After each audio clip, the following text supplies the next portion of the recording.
ya estamos aquí con Gustavo Coronel Delgado.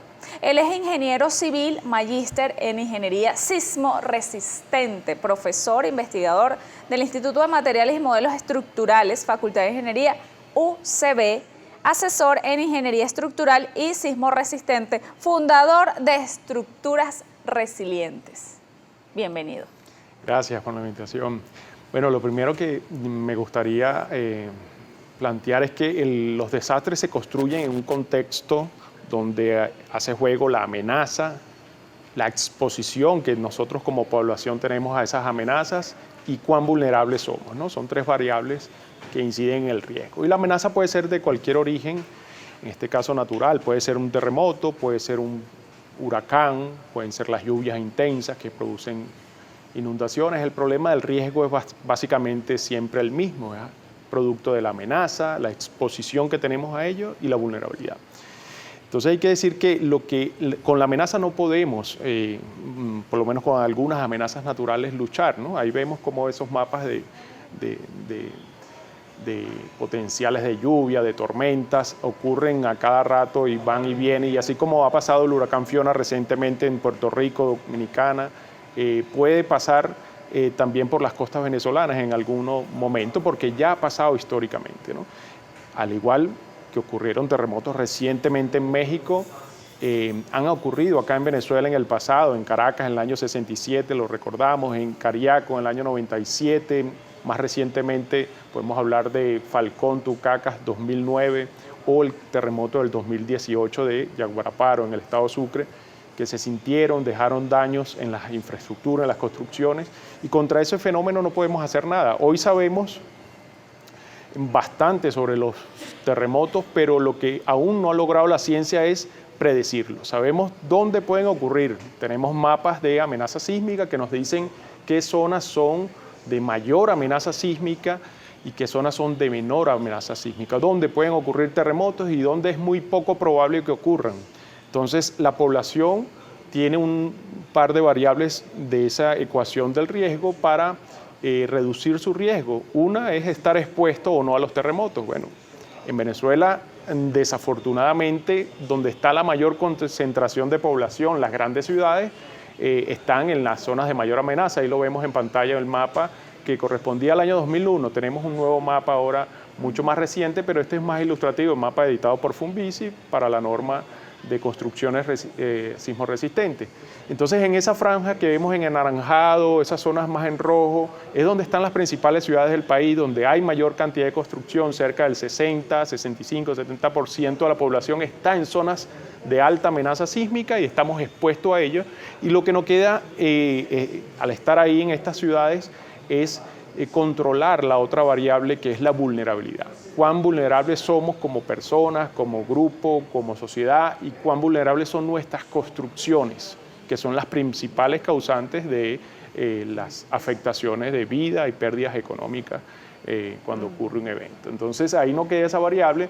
Para eso, desde el mundo de la ingeniería civil, estructural, pues se han desarrollado normativas a nivel internacional, y en Venezuela también. Recientemente, hace apenas un año, en julio del 2021, se aprobó una nueva normativa COVENIM para construcciones sismoresistentes. Entonces, esto es una de esas herramientas, de esos insumos que ofrecemos a la sociedad para reducir el riesgo. Debemos construir con suficiente desarrollo tecnológico y científico que está agrupado en estas normas que aplican los profesionales de la ingeniería, el desarrollo de proyectos, en la construcción, y con los cuales podemos dar una garantía de que podemos tener una baja vulnerabilidad y, por lo tanto, aun cuando estemos expuestos a la amenaza sísmica, el riesgo será bajo. Es decir, por ejemplo, bueno, no podemos predecir, como usted dice, pero hemos visto terremotos en diferentes países que están cerquita o están lejos, pero están en Latinoamérica. Eso nos dice a nosotros que tenemos que estar mosca. Claro, siempre tenemos que estar alertos. Sabemos que ha ocurrido en el pasado y que puede volver a ocurrir.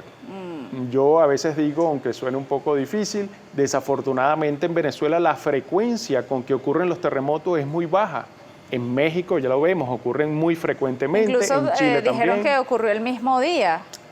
efectivamente, con una bastante casualidad probabilística, ha ocurrido en un 19 de septiembre un terremoto en el año 85, un terremoto que marcó la historia de la ingeniería, un terremoto en el año 2017 y ahora este año volvió a ocurrir un terremoto luego de que ellos ya tienen ese día para hacer su preparación ante una alerta temprana, su respuesta. Entonces eso, insisto, no sabemos cuándo va a ocurrir. Cualquier día es probable. En Venezuela ha ocurrido en el pasado, han ocurrido estos terremotos en Caracas y puedo decir que el terremoto que tenemos más cercano en nuestra memoria es el de Caracas del año 67, pero ese terremoto fue relativamente moderado, pequeño, si lo comparamos con el terremoto de Caracas de 1812. ¿Y por qué se generan? ¿Por qué se generan sismos? Bueno, hay una razón científica consolidada que los sismos pues se producen en la interacción entre las placas tectónicas que tiene el globo terráqueo. El globo terráqueo está segmentado, está fracturado y en esa fractura se originan lo que denominamos fallas sísmicas, ¿no? Hay distintas placas que están constantemente interactuando, rozando entre ellas y llega un momento que deslizan, esa fuerza de roce que las hace trancar pues se vence y se deslizan y liberan esa energía, esa vibración que sentimos nosotros en la tierra, en nuestros edificios. Y esa es la explicación que nos ha dado la ciencia para poder estudiar dónde ocurren. ¿Dónde ocurren? Bueno, en las cercanías a esas zonas de las fallas. Acá en Venezuela. Vamos a buscar las fallas aquí, vamos a colocarlo aquí atrás, por favor. Sí, aquí en Venezuela, bueno, lo tenemos muy claramente identificado, mapeado, en la zona de los Andes, toda la cordillera de los Andes. No es casual esa formación montañosa. No, aquí atrás, por favor, para que lo vea. Ajá, ahí está. Sí, aquí vemos, bueno, toda la región de los Andes. Hay toda la cordillera de los Andes, ahí vemos esas líneas que representan las fallas, es también asociado geográficamente a esa zona de alta amenaza sísmica, nuestra región norte central del país, nuestra formación montañosa del Ávila tampoco es casual, es producto de los terremotos históricos que han ocurrido en miles de años y nuestra zona de mayor amenaza es el estado Sucre. El estado Sucre es donde pueden ocurrir, donde hay mayor probabilidad de ocurrencia de terremotos y así lo sabemos, ocurren terremotos en el estado Sucre con tal magnitud y fuerza como el del año 2018 que lo logramos sentir en Caracas aun cuando estamos a 400 kilómetros de distancia. Ahora, ¿y eso que llaman las ondas?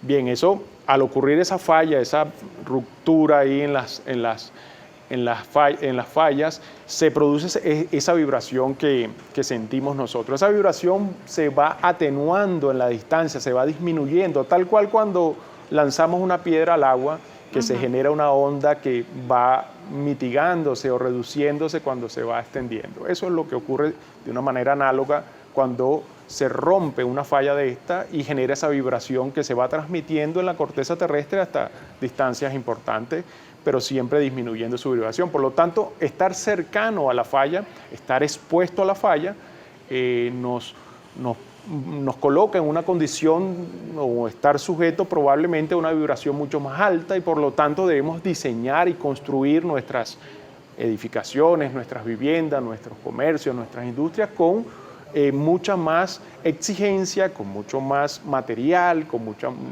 mejor calidad técnica para que puedan ser capaces de resistir y recuperarse de esas vibraciones. Y esos materiales, esa innovación está aquí, tenemos presencia, lo tenemos aquí en Caracas, en todo el país, o sí, estamos en pañales. Afortunadamente en Venezuela tenemos una historia de normativas para la construcción sismorresistente de larga data, ¿no? En las normativas del viejo Ministerio de Obras Públicas del año 55, el año 47 ya tenían algunas especificaciones para que los edificios resistieran. Luego el terremoto del año 67 se creó una nueva norma, es un terremoto que cambió la ingeniería sismorresistente en el mundo. Ocurrieron fenómenos de amplificación de la onda en zonas como Los Palos Grandes, donde colapsaron 4 edificios en el año 67 y eso fue objeto de estudio de profesionales de todo el mundo porque primera vez que había una evidencia clara de que el suelo profundo, blando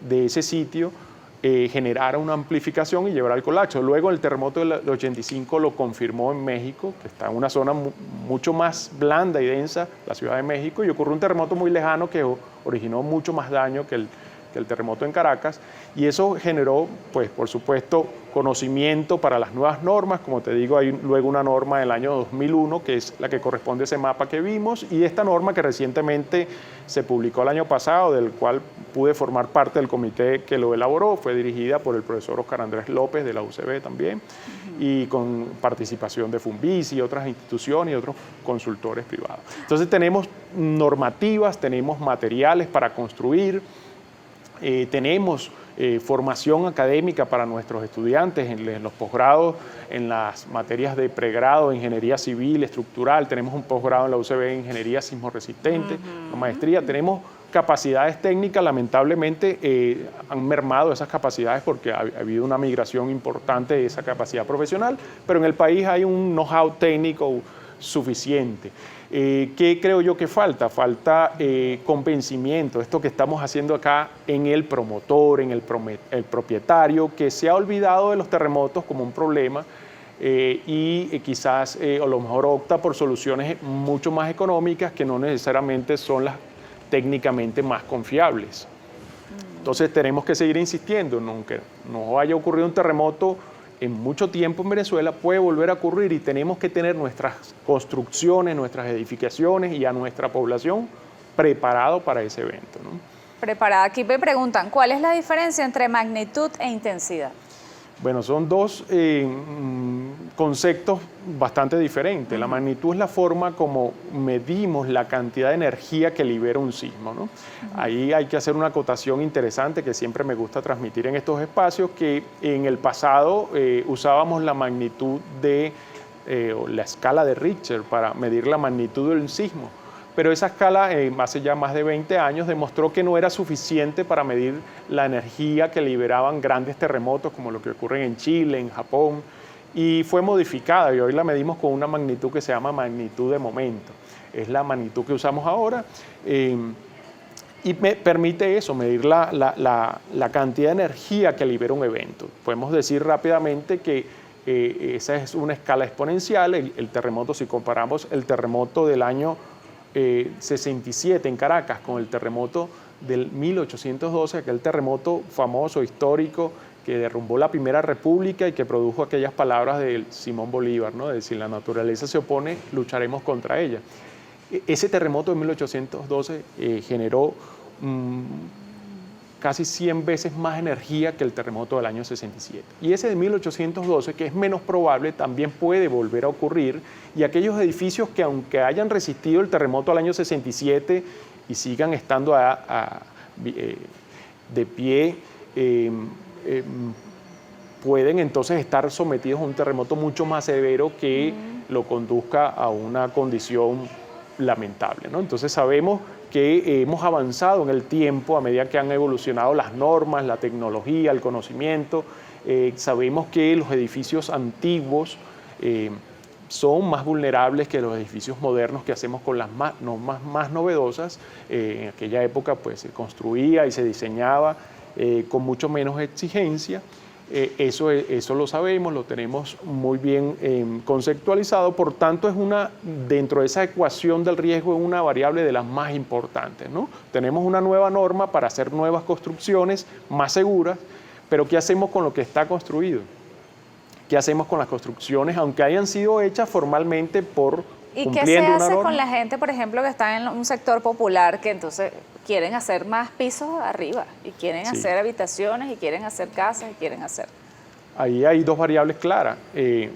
Necesariamente tenemos que reducir el riesgo de nuestras construcciones limitando la altura de la construcción, construyendo en terrenos más estables y probablemente tengamos que promover la necesidad de proyectos más masivos de sustitución de viviendas que no estén en las mejores condiciones por viviendas más seguras.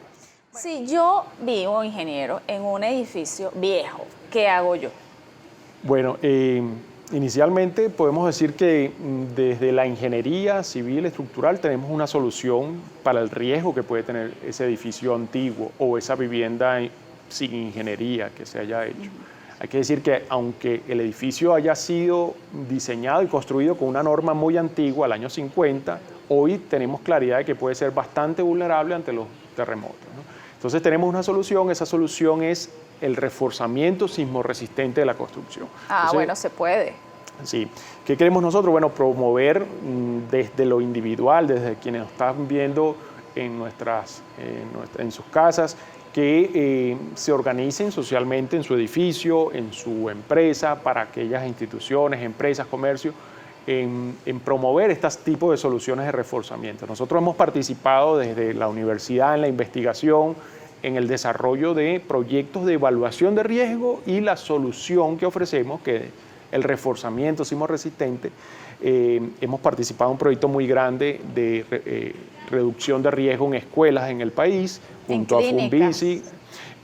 Funvisi, en este caso FEDE, y se han reforzado algunas muy pocas escuelas para nuestro deseo en el país, pero se han ejecutado. Y recientemente, desde el punto de vista profesional, a través de la empresa que fundamos, Estructuras Resilientes, nos incorporamos a un proyecto de reforzamiento que tiene un par de años de desarrollo acá en Caracas, es el Centro Clínico Fénix Salud en San Bernardino. Es un proyecto hecho por otra empresa, pero que nos han incorporado para hacer algo muy positivo, que es tener una segunda opinión, una evaluación independiente de lo que se está haciendo ahí para tener garantías. Así como normalmente cuando vamos al médico a hacernos un diagnóstico, nos gusta tener una segunda opinión, o cuando vamos al mecánico, también nos gusta tener una segunda opinión. En este caso, lo que está expuesto es mucho más, en un edificio, es una construcción donde hay decenas o centenas de personas. En este caso, un edificio de mucha más importancia, ¿no? Un edificio de una clínica, un centro de salud que requiere estar operativo, funcional, si ocurre un terremoto. Es un edificio muy esencial que nos gustaría que fuese muy seguro. Y bueno, aquí los promotores de este proyecto, que tienen pues una idea muy innovadora, una visión muy estratégica, han decidido incorporarnos para tener esa segunda opinión, y además de eso para evaluar la posibilidad de incorporar tecnología que hoy en el mundo apunta a traer un concepto que viene de la psicología, es el concepto de la resiliencia, como esa capacidad que tenemos los seres humanos de afrontar un evento adverso, un shock, y recuperarnos de él rápidamente. Ese concepto se ha trasladado a la gestión de riesgo, y ahora más recientemente se ha trasladado a la ingeniería civil. Ya lo tiene aquí, y como hablamos estructuras o la resiliencia estructural. Correcto, hablamos de eso, empezamos a hablar de ciudades resilientes, pero nos dimos cuenta que para que una ciudad sea resiliente, sus partes deben ser resilientes, su sociedad, sus empresas, pero también sus construcciones, sus edificaciones, sus estructuras deben ser resilientes, y así hemos decidido llamar a nuestra empresa Estructuras Resilientes para promover primero, pues el conocimiento que hemos adquirido desde la academia, de muchos espacios, de la consultoría, a la sociedad, a la solución de problemas reales de la sociedad, pero también para promover tecnología que hoy apunta en el mundo a conducir a construcciones y edificaciones más resilientes. Estamos hablando de tecnología que nos permite medir la vibración sísmica de un edificio y monitorear si hubo daño o no. Tecnología como la que vemos en pantalla, son aisladores sísmicos que permiten mitigar la vibración del edificio, nos permite aislar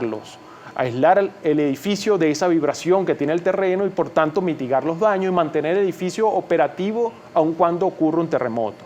Y también otras tecnologías de disipación de energía que permiten hacer de las edificaciones pues un sitio más seguro y resiliente, un sitio que se pueda recuperar rápidamente, y además lo podamos monitorear con tecnología. Esto que promovemos se llama en el mundo monitoreo de la salud estructural de un edificio, por ejemplo. Entonces se colocan sensores en los edificios que permiten a tomadores de decisiones, a propietarios, tener una alerta rápida en su teléfono móvil sobre el estado de salud de su edificio, si fue dañado, si no fue dañado, y qué recomendaciones o acciones tomar, qué respuestas, ¿no?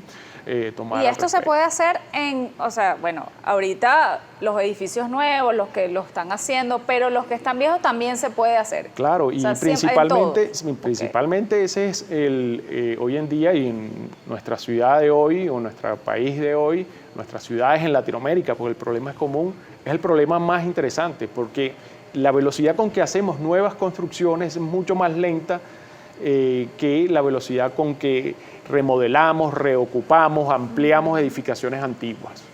Entonces ahí está el mayor quizás problema. Podemos dar algunas estadísticas en Caracas. En Caracas podemos decir que el 90% de las construcciones fueron hechas con construcciones antiguas y pueden algunas ser más vulnerables que otras. Quizás la mayoría son viviendas sin ingeniería, donde quizás hay que evaluar cuáles de ellas son las mejores y cuáles habría que sustituir, porque quizás no son susceptibles a un reforzamiento, a una mejora. Pero en aquellos edificios formales que fueron hechos con normas antiguas podemos hacer reforzamiento. Un ejemplo vitrina que yo quiero traer hoy es esa clínica Fénix Salud, que pues amplió su funcionamiento a un edificio antiguo, un edificio de los años 50, 60, pero ha promovido estratégicamente el reforzamiento de esa edificación para hacerla una edificación más segura y que tenga pues una nueva vida útil, una nueva funcionalidad. Ya, ahora cuando aquí hay un sismo, un temblor, mira, tembló, lo sentiste, no sé qué, empieza todo el mundo por Twitter. Ahora, las zonas sísmicas aquí en Caracas, hay zonas donde se siente más, donde, mira, no, ella vive allá en Altamira, ya se siente. Sí, bueno, eso lo sabe la población. La población sabe que allá en Altamira hay una mayor vibración en los edificios, principalmente en los edificios altos, y la explicación, la razón tiene que ver con ese depósito de suelo. Este mapa que vemos es un mapa más de riesgo, que apunta más a evaluar el riesgo, ¿no? Antes de ese había otro mapa que era de las microzonas que elaboró Funvici, donde se ha tomado información geofísica del suelo para definir dónde puede amplificarse más el movimiento sísmico. Y esa información la hemos tomado en esta investigación que hicimos hace algunos años desde la universidad, conjunto con Funvici, para determinar un indicador de riesgo, dónde hay más riesgo, dónde puede haber más potencial de pérdidas económicas y de vidas humanas en la ciudad. Y resultó acá en las zonas más oscuras, las vemos allá en Sucre, la parroquia Sucre, el Petare, por supuesto, donde hay una concentración, una densidad de población y de construcciones vulnerables, como esos dos sitios donde puede haber mayor potencial de pérdida. Y vemos zonas quizás más seguras o parroquias más seguras. Aquí vemos las 22 parroquias del área metropolitana, aquellas que han tenido construcciones más formales, más recientes, donde pudiera haber menos pérdidas, menos consecuencias de un terremoto. Ahora, otra cosita, ¿no? Que la gente siempre también dice, mira, cuando tiemble, métete debajo de la mesa, métete en la columna, párate así en la columna o debajo del marco de la puerta. Sí, bueno, eso es verdad. Ahí en general hay muchos mitos y hay realidades que nos pueden ayudar a nosotros ahora en lo individual. Yo creo que yo he estado planteando acá la solución estructural al problema, pero sabemos que es difícil, económicamente es un reto resolver el problema estructuralmente o resolverlo de fondo, reforzando edificios, porque requiere de una inversión importante, pero también podemos hacer en lo individual, en lo familiar, en lo colectivo, acciones de prevención que nos ayuden a la hora de un evento sísmico. Y esto puede ser desde cosas muy básicas, de tener un pequeño plan de acción de qué hacer, desalojar la casa, abrir las puertas para que no se tranque, hasta tomar decisiones en caliente, en el momento del sismo, como estas que normalmente se sugieren de ubicarnos debajo del marco de la puerta. Yo no lo recomendaría debajo del marco de la puerta porque, bueno, eso normalmente tiene bloques encima del marco que pueden caer sobre las personas. Yo preferiría recomendar, aunque no hay un basamento científico sólido, que la gente se ubique debajo de muebles bastante rígidos o fuertes, ¿no? La experiencia luego de los terremotos, de los rescatistas, ha dado de que han podido ubicar personas debajo de pupitres de las escuelas, debajo de mesas muy rígidas y fuertes, porque han quedado esos pequeños triángulos de vida que llaman. Pero bastante de esto, pues, de prevención, yo creo que pueden hablar los siguientes invitados. No, claro, con nosotros Marilíes Belloni, ella es socorrista voluntaria de la Cruz Roja. Tiene 30 años trabajando ahí. Bienvenida. Gracias, encantada de estar aquí. Gracias por la oportunidad. Imagínate, en 30 años tú has visto de todo. Algo. Gracias a Dios no de todo, pero bastante. Y has hecho de todo también. Sí, básicamente me he desarrollado en el área de socorro y bueno, eso me ha permitido pues participar en diferentes respuestas de emergencia, participar también en algunas formaciones en todo lo que es la parte de desarrollo justamente de operaciones, de respuesta, gestión de riesgos de desastre y bueno. Bueno, Marielys, ya hablamos anteriormente de las estructuras, de la construcción, de las soluciones, pero yo digo que ahora vamos como a lo que nos atañe. ¿Qué debemos hacer? Bueno, lo primero que debemos hacer es intentar mantener la calma. Y digo intentarlo porque todos sabemos que si bien es cierto que es la recomendación principal, ninguno probablemente esté al tanto de cómo voy a reaccionar en el momento en que ocurra. Pero sí por lo menos tener claro que sí es importante tomar un respiro y decir, sí estoy sintiendo esto, sí se están moviendo las cosas, de pronto al ver que caen objetos alrededor de nosotros eso nos puede agitar. Entonces recordar en ese momento, tomar una respiración y estar conscientes de que estamos en el momento y que nada de lo que hagamos lo va a detener. Entonces de ahí lo importante de poder mantener la calma para tomar decisiones acertadas a la hora de que una vez que termine el evento podamos entonces responder y salir o hacer lo que tengamos que hacer. Porque tiene que ser rápido cualquier decisión que... Sí, la decisión es fundamentalmente rápida, pero también de ahí la calma, ¿no? Una de las cosas que hemos aprendido es que no necesariamente la primera respuesta es la mejor respuesta. Muchas veces ese momento de tomar ese respiro y decir, ok, esto es lo que está pasando, vamos todos debajo de la mesa o vamos todos al lado de este mueble que es el más grande y más resistente que tenemos, es fundamental para evitar que entre nosotros mismos nos hagamos incluso más daño. Bien, y la prevención, porque bueno, si ya pasó, está pasando, no puedo hacer nada, me coloco debajo de la mesa, si estoy en la casa, si estoy en el carro, ¿qué hago? Detengo el carro. Lo importante, sobre todo si estamos en un vehículo, detener el vehículo, y si estamos en una zona en la cual no tengamos postes cercanos que puedan de pronto caer y colapsar encima de nosotros, nos mantenemos dentro del vehículo. Si estoy en el metro. Si estamos en el metro, vamos a tener que igual mantenernos dentro del metro. Ellos tienen algunos protocolos, al igual que son los que activan cuando han tenido diferentes situaciones en las cuales cortan todo lo que es el sistema eléctrico, etcétera, etcétera, y también tienen personal que va a asistir en todo lo que es la parte de la evacuación.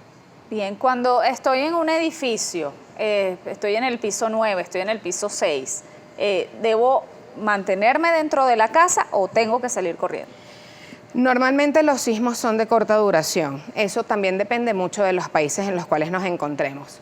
Si podemos mantenernos de manera segura en nuestro espacio, en nuestro hogar, lo ideal es que nos quedemos rápidamente en nuestro hogar, protegiéndonos durante el sismo y una vez que culmine, entonces sí salir.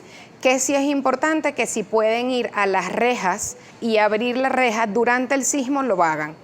¿Okay? Y esto es importante porque, como lo comentaba la persona que entrevistaste anteriormente, el movimiento puede hacer que esas rejas más bien queden trancadas a la hora del sismo. ¿Okay? Entonces, si podemos en ese momento simplemente abrir la puerta y nos devolvemos a la mesa y nos quedamos mientras termine el sismo allí, lo hacemos. Una vez que termine, nos reunimos todas las personas que estamos en la casa, si tenemos a nuestros familiares allí, y organizadamente entonces salimos de nuestra casa por las escaleras. Siempre vamos a evitar el uso de ascensores, siempre vamos a evitar el uso de cualquier sistema que tengamos en el espacio y utilizamos las escaleras. Si estoy con un adulto mayor, con los niños, primero ellos, primero el adulto mayor. Lo ideal es que nosotros, digamos, los adultos promedio, o digamos los adultos, los papás de la casa, seamos los que dirijamos el proceso de evacuación de la misma, ¿no?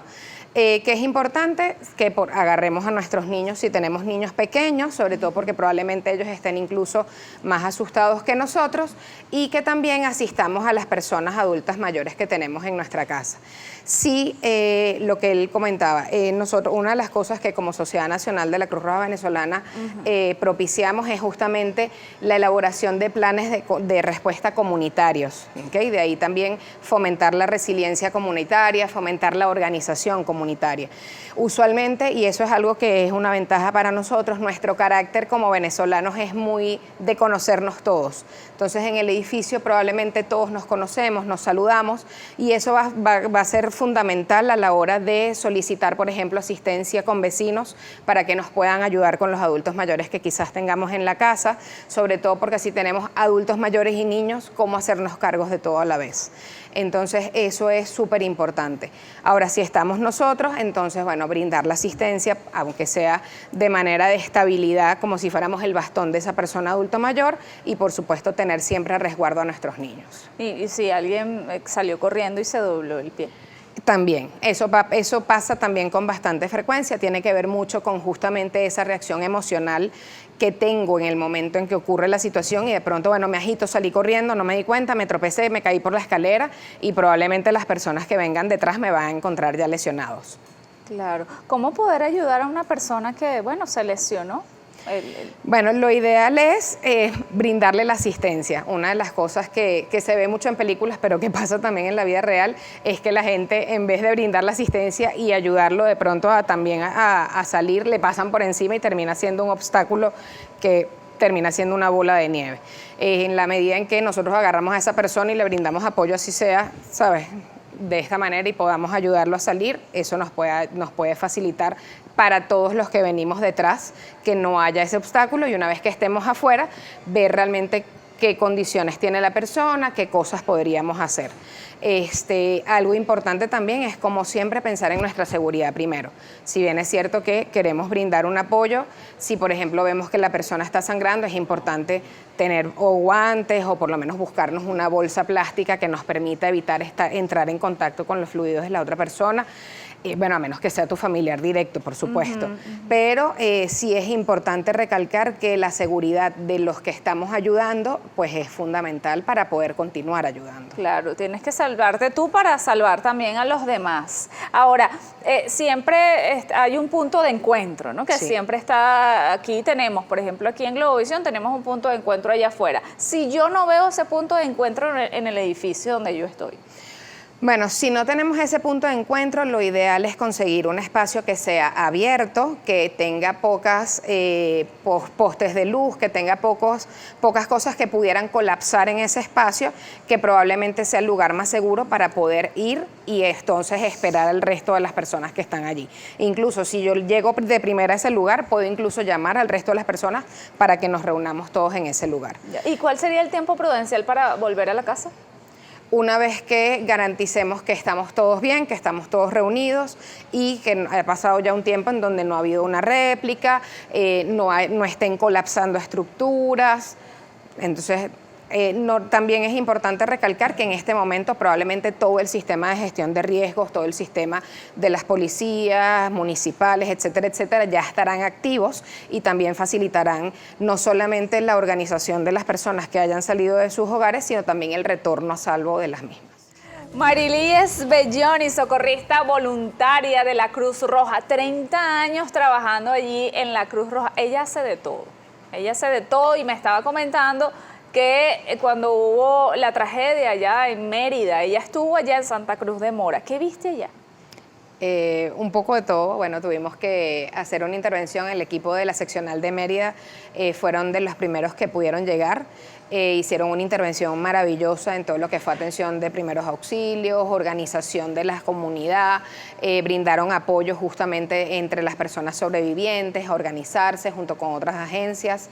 Se hizo un trabajo importante también de salud mental y apoyo psicosocial, justamente pues para trabajar con las afectaciones de los sobrevivientes que quedaron allí. Tuvimos también una intervención, estuvimos en el ambulatorio justamente de allí de Tovar, y allí entonces, bueno, atendíamos a las personas haciéndole el seguimiento de la parte de primeros auxilios. También tuvimos entrega de insumos de emergencia, se entregaron kits de cocina, kits de limpieza, kits de higiene. Se trabajó también con el albergue que se fomentó allá con apoyo de ACNUR. Y en el mismo pues también brindamos todo lo que fue la asesoría técnica en todo lo que es el marco de dignidad, acceso, protección y seguridad. Y bueno, la verdad es que fue un trabajo súper interesante, fue un trabajo en el que todavía hoy continúa con la comunidad. Ya hoy justamente pues estamos en lo que es la parte de fomentar la resiliencia comunitaria. Ya ellos tienen dentro de la organización comunitaria espacios tienen un sistema de alerta temprana, se han organizado mucho mejor como comunidad, mantienen sus censos actualizados. Entonces, Ay, qué bueno, estamos seguros que si en algún momento vuelve a haber una lluvia de tal magnitud en la zona, van a estar mucho más preparados para responder a la misma. Una comunidad preparada. Todos tenemos que estar preparados. Y bueno, Mérida está dando el ejemplo con esa preparación y bueno, de la mano con ustedes. Ahora, hemos hablado de sismos. También tenemos previsto mencionar lo de las lluvias. ¿Qué pasa cuando estoy en un sector donde, bueno, puede haber un deslave? Porque tengo río cerca, porque llueve, la quebrada, la montaña. ¿Qué hago? ¿Qué es lo que yo debería tener en cuenta? Mira, está lloviendo. Bueno, lo más importante es identificar en dónde estamos. Si bien es cierto que nos dicen mucho, bueno, sí hay que saber dónde estamos, cuáles son los riesgos, pero realmente cuántos nos hemos tomado el tiempo de verdad de decir, ajá, ¿dónde vivo? ¿Qué tengo cerca? Tengo una montaña, tengo ríos, tengo una montaña y tengo ríos. Por ejemplo, en la ciudad capital tenemos el Ávila. En el Ávila tenemos todo, tenemos la montaña, tenemos ríos. Hemos visto, por ejemplo, en algunos momentos en donde ha habido lluvias torrenciales, en donde de repente se desborda el río Guaire. Igualmente ocurre pues a nivel nacional. Entonces sí es importante saber realmente dónde estoy, qué tengo cerca que pueda resultar un riesgo, una amenaza, y también entonces cómo puedo responder. En el caso especialmente de las lluvias, lo más importante es si tenemos la oportunidad, una vez que empieza a llover torrencialmente y vemos que si estamos cerca de una quebrada empieza ya a subir a niveles en los cuales ya está alarmante, ya se está acercando al borde, lo ideal es, si puedo quedarme en mi casa y subir a una zona alta, hacerlo. Ahora, si no es el caso, porque mi casa es de una sola planta, pues lo ideal entonces es salir de la casa y ubicar un punto en el cual pueda resguardarme durante ese proceso, y una vez que la lluvia pase y el río baje, volver de manera segura para nuestros hogares. ¿Okay? Algo que debemos evitar pensar es que podemos contra la naturaleza. Entonces, no, yo me voy a quedar porque es que yo me quiero quedar porque esto es lo que tengo. Yo me voy con mi casa. Sí, bueno, y muchos y lo comprendemos, bueno, pero es que esto es lo que yo tengo. Sí, pero realmente salvaguardar la vida es fundamental. Entonces, si durante todo un día está lloviendo de manera torrencial y el río sigue creciendo, sabemos, nos está dando la oportunidad entonces de hacer un plan en el cual podemos salir y bueno, una vez que el río baje y sea seguro, retornar a nuestros hogares. Incluso ¿Okay? ya podemos tener previsto a dónde vamos a ir. Eso es lo ideal, y de ahí es que, volvemos a decirlo, una de las cosas que como Sociedad Nacional en la Cruz Roja Venezolana nos hemos ido enfocando en los últimos años es justamente fomentar la organización comunitaria y la resiliencia comunitaria. La organización comunitaria es algo que nos sirve desde el momento en que estamos sin ningún tipo de situación hasta el momento en el que ocurre e incluso luego en el proceso de recuperación. ¿Sí? Porque sabemos que de pronto algunas casas no sufren ningún tipo de daño, pero hay otras casas en donde sí. Entonces nosotros trabajamos desde ese momento de prevención hasta ese momento de recuperación. Y de ahí que es fundamental justamente empezar a reconocer en dónde estamos, quiénes son nuestros vecinos, si alguno de nuestros vecinos tiene de repente muchos niños en sus casas o tiene personas con discapacidad o personas de la tercera edad que de pronto tengan dificultades de movilidad, y poder hacer un plan en el cual todo el colectivo se vea beneficiado a la hora de que ocurra un evento y podamos responder de manera organizada. Claro, qué linda labor la que hacen en la Cruz Roja y bueno, y todos los socorristas que se dedican a esto. Ahora sí, vamos a hablar del bolso, porque ya voy a correr, ya sé para dónde voy, tengo el bolso. Bueno, yo sí tengo el bolso. Yo le dije a Marjorie ayer que yo tenía el bolso en la puerta. ¿Qué debe tener este bolso? Mira, lo ideal es que este bolso, bueno, En algún momento hablábamos de un bolso familiar, pero ¿qué pasa? Tenemos una realidad en Venezuela y es que nuestras familias son familias numerosas. Entonces, tener un bolso que de pronto pueda surtir a 5 o 6 personas en la familia. Cada quien que tenga su bolsito en su cuarto y Entonces, resuelva. el que sea un bolso individual, además también nos va a garantizar que de verdad cada uno de nosotros pueda tener una independencia, que también es importante contemplarla, porque si de pronto en algún momento nos separamos, ¿qué pasa? ¿No? Entonces, ¿qué es importante contemplar dentro del bolso? Un bolsito de primeros auxilios con cosas básicas que podamos tener en nuestras casas. Pueden incluso tener, por ejemplo, vendas triangulares hechas con sábanas. Pueden tener franelas viejas que puedan ir cortando, que puedan servir de apósitos, que puedan servir para gasas, que sí es importante que tengan también por lo menos unas bolsas que puedan, como hablábamos antes, protegernos de entrar en contacto con los fluidos de otras personas que no estén dentro de nuestro núcleo familiar. Un impermeable, que además el impermeable es multipropósito. No solamente nos va a proteger de la lluvia si está lloviendo torrencialmente, sino que si, por ejemplo, en la noche no tenemos un espacio seco, lo podemos colocar en el piso y dormir encima. Nos puede proteger también del frío. Entonces, el impermeable es fundamental. Importante los medicamentos que cada uno consuma. La persona hipertensa que tenga su medicamento, la persona con diabetes o la persona que de repente, las mujeres que de repente, mira, a mí cada vez que me viene me da un dolor terrible, bueno, tenga sus medicamentos de manera que pueda hacerlo más independiente, tapabocas extras, un kitcito de higiene personal con lo suyo. Importante, agua y pastillas potabilizadoras. ¿Okay? Sabemos una cosa importante es que cuando ocurren este tipo de situaciones lo más probable es que no tengamos acceso quizás a comprar agua potable o a tener un acceso de agua segura.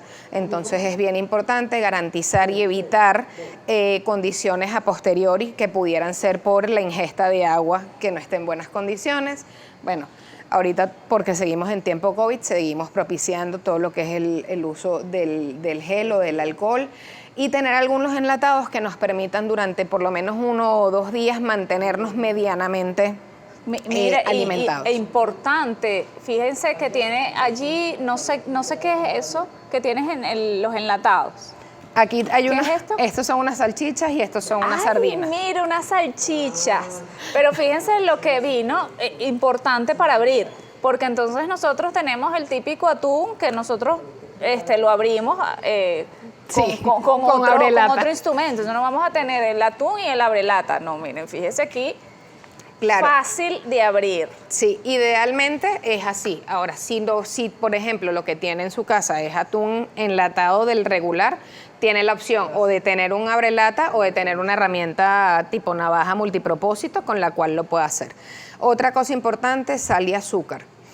Nos parece poco importante muchas veces, pero la sal y el azúcar nos puede salvar de muchísimas cosas. En casos, por ejemplo, de deshidratación, es fundamental restablecer electrolitos y si estamos pensando, o sea, ¿sabes? Si estamos en una situación en la cual de pronto no vamos a poder tomar tanta agua, etcétera, entonces es importante en el momento en que podamos también restablecer lo más que podamos. Mira, qué importante, no nos habían traído... Sí. Sal y azúcar.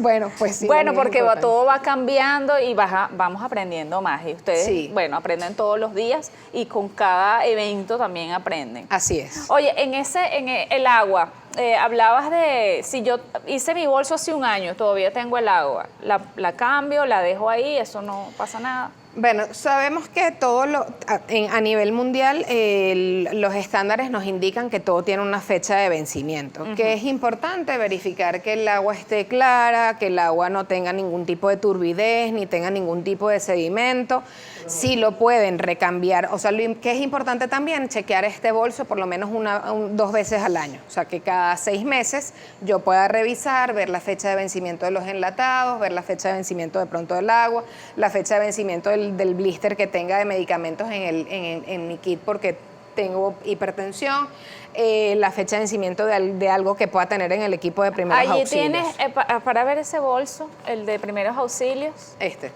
Aquí, ¿qué debes tener? Bueno, las gasas que nos dijiste. Las gasas. Alcohol, agua oxigenada. Una linterna que siempre va a ser útil. Ay, mira, la linterna. Algo en donde anotar, que también lo pasamos por alto y también es súper importante porque no siempre vamos a tener a la disposición insumos digitales que nos permitan tomar algunos datos a la hora de estar haciendo algo. ¿Un radio? Sí, el radio siempre es algo que se ha sugerido. El tema de lo que hemos visto y tomando en cuenta también nuestro contexto en Venezuela es el tema de las pilas. Entonces, el alto costo de las pilas, si es un radio que solamente voy a tener en el kit de emergencia, la verdad es que la gente difícilmente lo hace. Si lo puede tener, por supuesto que sí lo recomendamos, porque además la radio, al igual que la televisión, son dos señales que durante este tipo de emergencias se mantienen informando. Y en esos momentos la información es vital. ¿Okay? Igual, por ejemplo, el tema del cargador del celular, el tema de tener bolsas. Y las bolsas también como que las pasamos muchas veces como por alto, así como, bueno, pero ¿para qué voy a llevar una bolsa? Porque los documentos personales, quizás algo de ropa o lo que sea, es importante que lo tengan en un espacio impermeable. No, ¿Okay? y el teléfono, que todo el mundo primero primero ellos y después, primero el teléfono y después ellos. El teléfono también lo puedo colocar dentro de la bolsa, en caso de una lluvia. Exactamente. Lo ideal es que todo lo que nosotros nos estemos llevando realmente sea útil al momento de salir. Entonces, tener las cosas dentro de las bolsas plásticas garantizando la impermeabilidad de todos esos insumos va a ser fundamental para garantizarnos que realmente ese tiempo que tengamos que estar fuera podamos estar de la mejor manera posible. Ay, muchísimas gracias, Marilis, por toda esta información que nos has dado. Yo quiero que digas rapidito, todas aquellas personas que te están viendo y quieren ser socorristas de la Cruz Roja. Bueno, los invitamos a seguir las redes de Cruz Roja Venezolana, @CruzRojaVE. Nos pueden seguir por todas las redes sociales, estamos en Facebook, en Twitter, en Instagram. Allí no solamente van a encontrar información acerca de los cursos de primeros auxilios o cómo ser voluntario de la Cruz Roja, sino que también van a encontrar información muy útil justamente para poder saber qué hacer desde antes de que ocurra una situación y hasta después de la misma.